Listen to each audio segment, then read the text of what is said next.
माझी बहीण मला जबरदस्ती तिच्या पतीसोबत झोपायला लावून स्वतः सारी रात बाहेर राहत असे.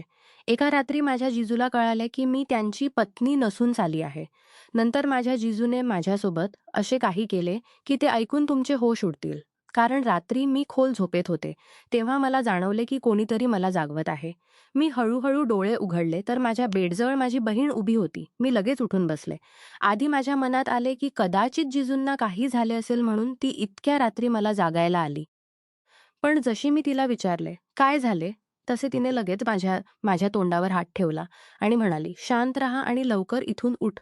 मला आश्चर्य वाटले की ती इतक्या रात्री मला जागायला का आली आणि मला शांत राहण्यास का सांगत आहे. नंतर काही दिवसांपूर्वी ऐकलेल्या बातम्यांकडे माझे लक्ष गेले. मला वाटले कदाचित घरात कोणी घुसले असेल म्हणून ती असे करत आहे. मी इशाऱ्याने विचारले, "काय बाब आहे दीदी?" तर तिने जी गोष्ट सांगितली ती मला खूप अस्वस्थ करण्यासाठी पुरेशी होती. माझी बहीण म्हणाली की मी तिच्या खोलीत जाऊन तिच्या पतीसोबत बेडवर तिच्या जागी झोपायला हवे. मी तिला विचारले, "तू असं का हवं आहे? आणि मी तुझ्या पतीसोबत कसं झोपू शकते?" पण ती हट्ट करत होती की मी 1 तासासाठी तिथे राहावे. ती परत आल्यावर मी तिथून निघून जाईन आणि कोणाला कळणार नाही. मला भीती वाटत होती की जर जिजूंना कळले, तर ते आम्हा दोन्ही बहिणींना घराबाहेर काढतील. मला जिजूसोबत झोपण्यात खूप विचित्र वाटत होते. पण माझी बहीण विनंती करत होती. तिच्यावर खूप उपकार आहेत. हं. म्हणून मी शांतपणे तिची गोष्ट मान्य केली आणि तिच्या खोलीत जाऊन बेडच्या कोपऱ्यात झोपले. सकाळ होण्यापूर्वीच माझी बहीण परत आली. तिने मला जागवले आणि आपल्या खोलीत जाण्यास सांगितले. मी माझ्या खोलीत आले. पण माझे मन माझ्या बहिणीच्या या कृतीवर होते की रात्री तिने मला जिजूंकडे का पाठवले आणि ती स्वतः कुठे गेली होती. मी सकाळी नाश्त्यासाठी उठले तेव्हा जिजू घरीच होते आणि त्यांच्या चेहऱ्यावरून वाटत होते की त्यांना काहीही माहीत नाही. मला वाट पाहत होते की जिजू घराबाहेर कधी जातील आणि मी माझ्या बहिणीला विचारेन की तिने रात्री मला जिजूंच्या खोलीत का पाठवले होते. जिजू गेल्यानंतर जेव्हा मी दीदीला विचारले, "तू रात्री कुठे गेली होतीस आणि हे सगळे कधीपासून चालू आहे?" तर ती माझ्या प्रश्नावर थांबली. तिने म्हटले, "मी माझ्या एका मैत्रिणीसोबत रुग्णालयात गेले होते." तिच्या बोलण्याने मला आश्चर्य वाटले. मी विचार केला, जर ती कुठल्या मैत्रिणीसोबत रुग्णालयात गेली होती, तर त्यात वाईट काय आणि ही गोष्ट जिजूंपासून का लपवायची? हीच गोष्ट जेव्हा मी माझ्या बहिणीला सांगितली तर ती म्हणू लागली, "माझ्या त्या मैत्रिणीला तुमचे जिजू अजिबात आवडत नाहीत. कारण ती एकटी राहते आणि तिचे लग्नही झालेले नाही."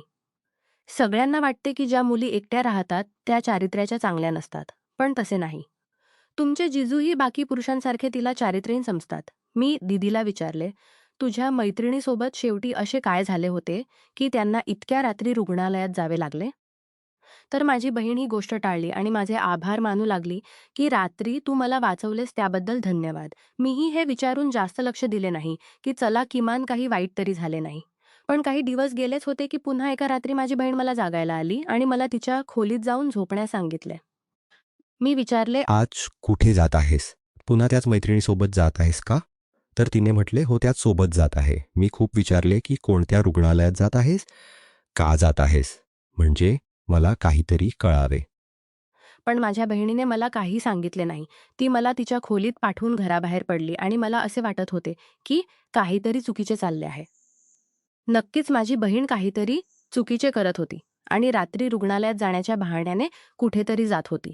माझी बहीण जवळपास 4 तासांनी परत आली आणि ते 4 तास मी जणू सुळ्यावर लटकून काढले होते.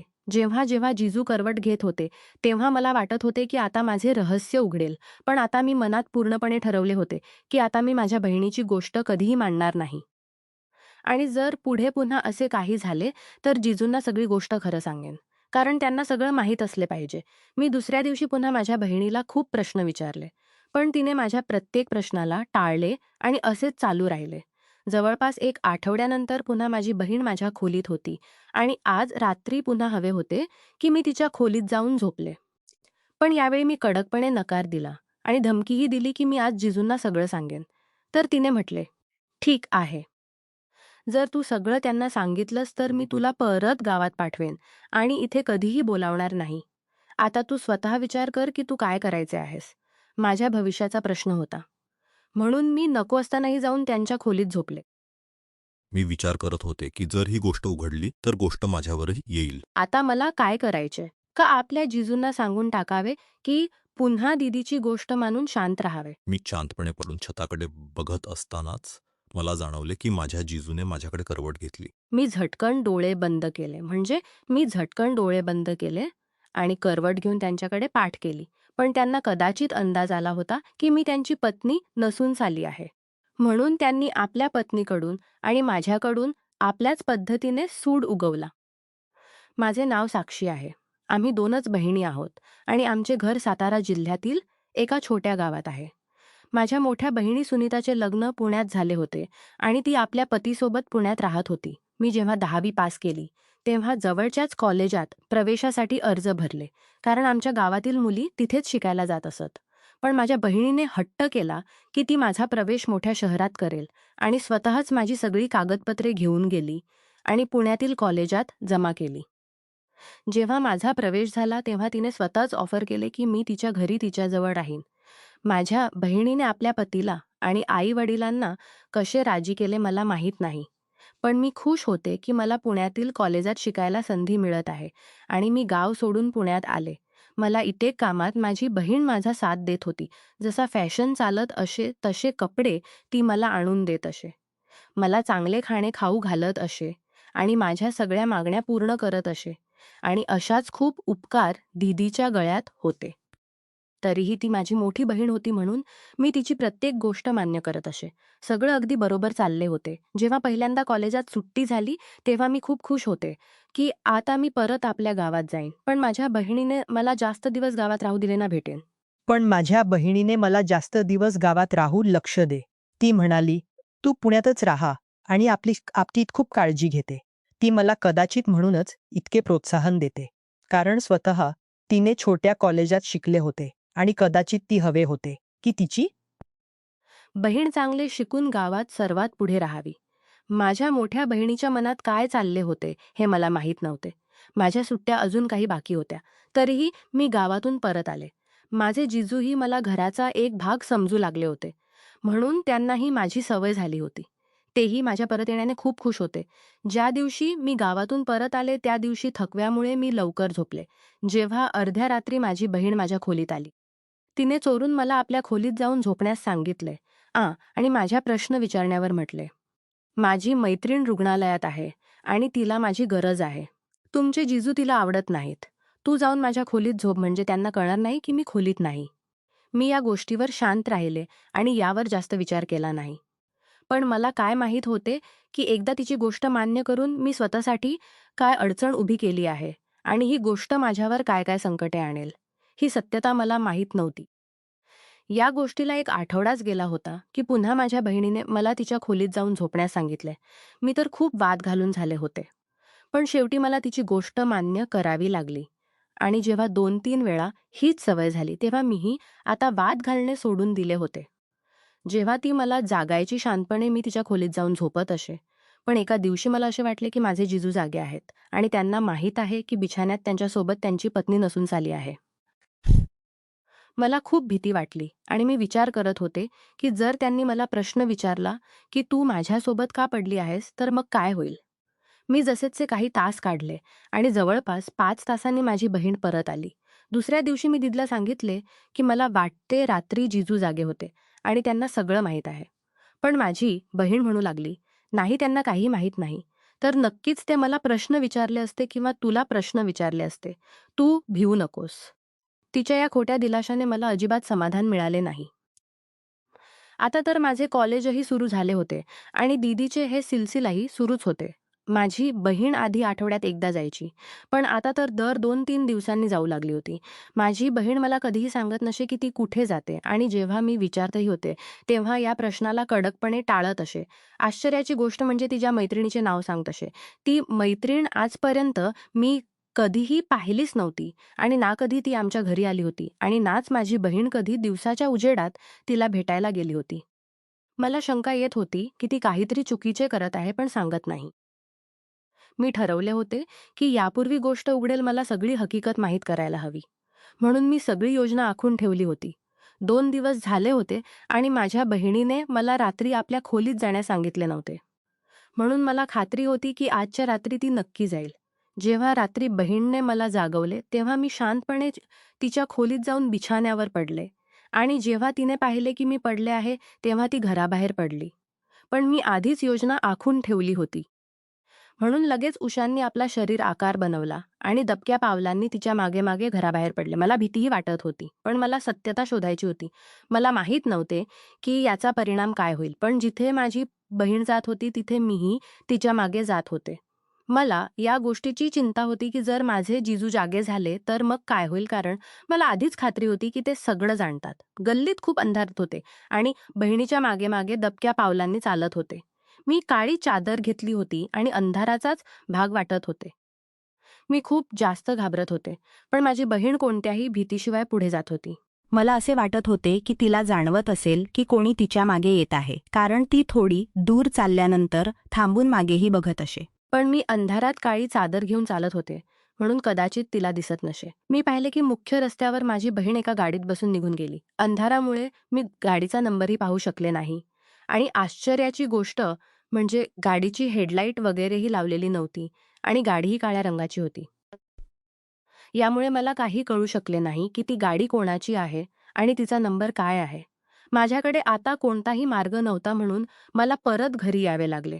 मी शांतपणे माझ्या बहिणीच्या खोलीत आले आणि तिच्या जागी जाऊन पडले. पण मला या रात्री खात्री होती की माझे जिजू जागे आहेत. पण त्यांनी मला कोणताही प्रश्न विचारला नाही आणि ना मी कोणती आवाज काढली. नंतर 3 तासांनी सुनीता दीदी परत आली. तिने मला शांतपणे इशारा केला आणि नेहमीप्रमाणे मी उठून माझ्या खोलीत गेले आणि ती आपल्या जागी पडली. पण मी ठरवले होते की आज सकाळी माझ्या बहिणीला पुन्हा प्रश्न विचारेन की ती कुठे जाते. जर तिने मला काही सांगितले नाही तर सगळ्या गोष्टी आपल्या जिजूंना सांगेन, कारण मी या खेळाचा भाग होऊ शकत नव्हते आणि ना होऊ इच्छित होते.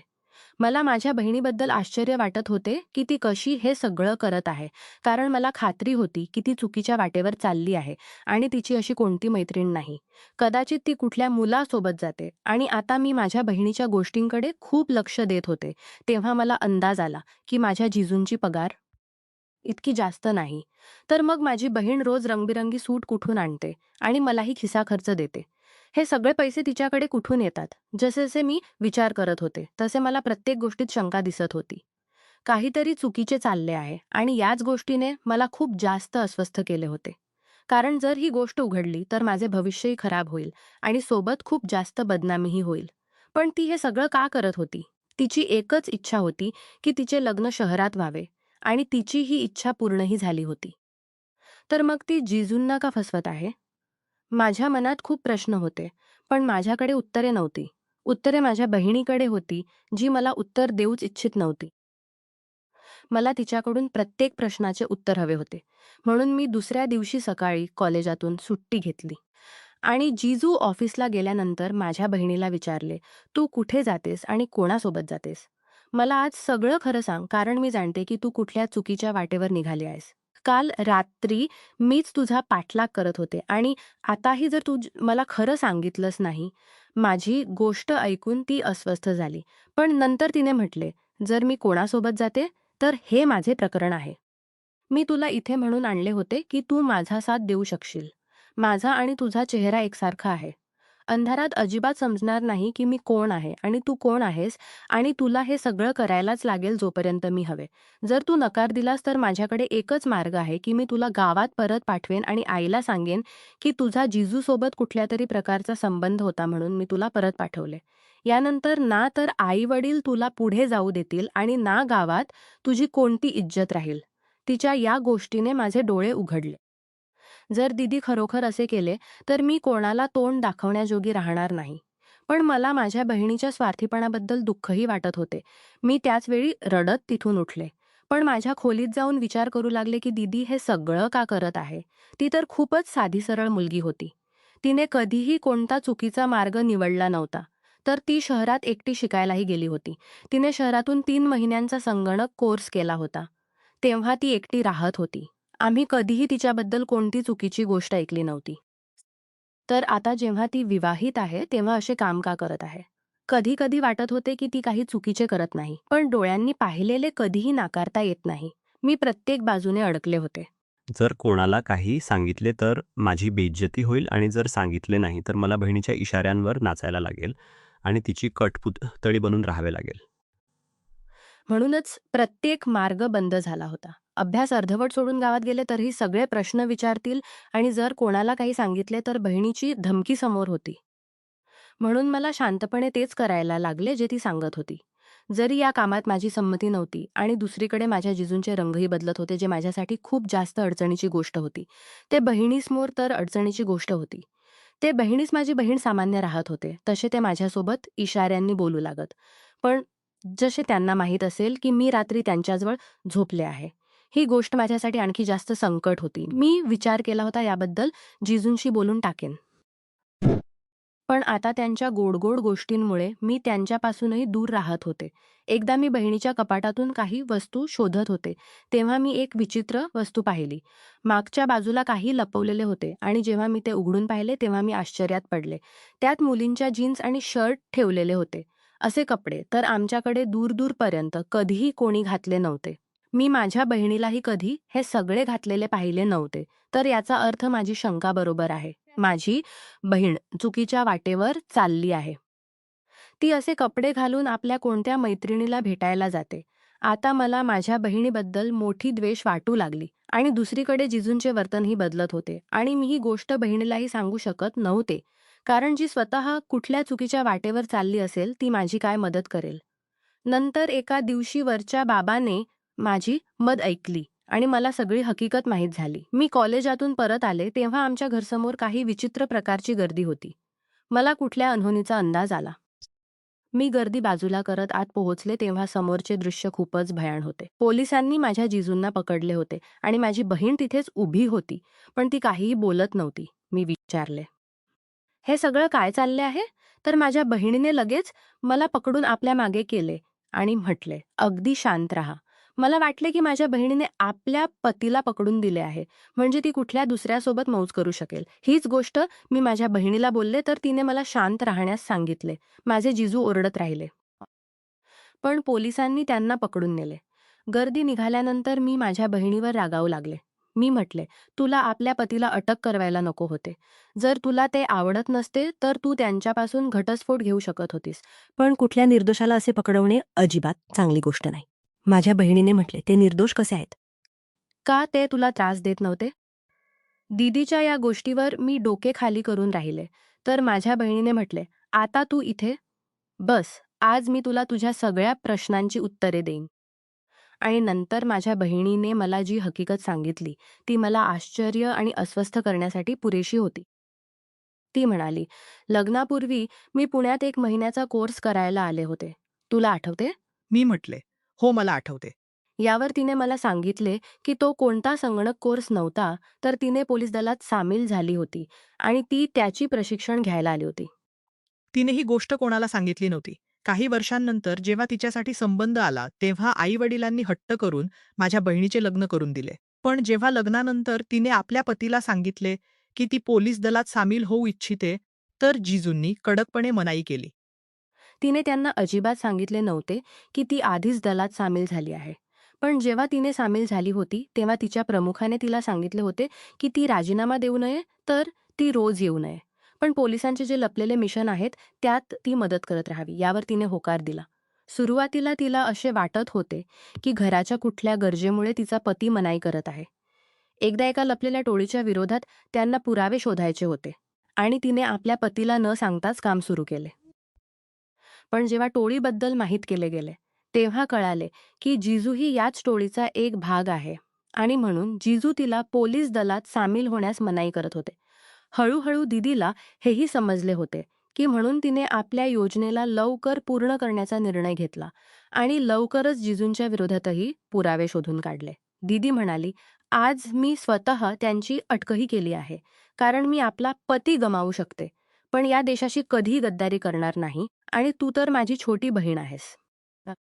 मी इथे तुला शिकवण्या लिहिण्यासाठी आणले होते, पण मला माहीत नव्हते की तुला इथे असं वातावरण मिळेल. आता मला आपल्या विचारांबद्दल लाज वाटू लागली की मी माझ्या बहिणीबद्दल काय काय समजून बसले होते. मी लगेच दीदीकडे माफी मागितली. तिने खुले मनाने मला माफ केले. माझ्या बहिणी आपल्या पतीपासून घटस्फोट घेतला आणि पोलीस दलात सामील झाली. आम्ही अजूनही या शहरात राहतो, पण आता माझ्या डोक्यावर कुठल्या जिजूचे सावली नाही. आणि ना मला भीती सतावते की माझी बहीण कुठल्या चुकीच्या वाटेवर जाईल आणि मला वापरेल. कारण डोळ्यांनी पाहिलेले नेहमीच खरे नसते.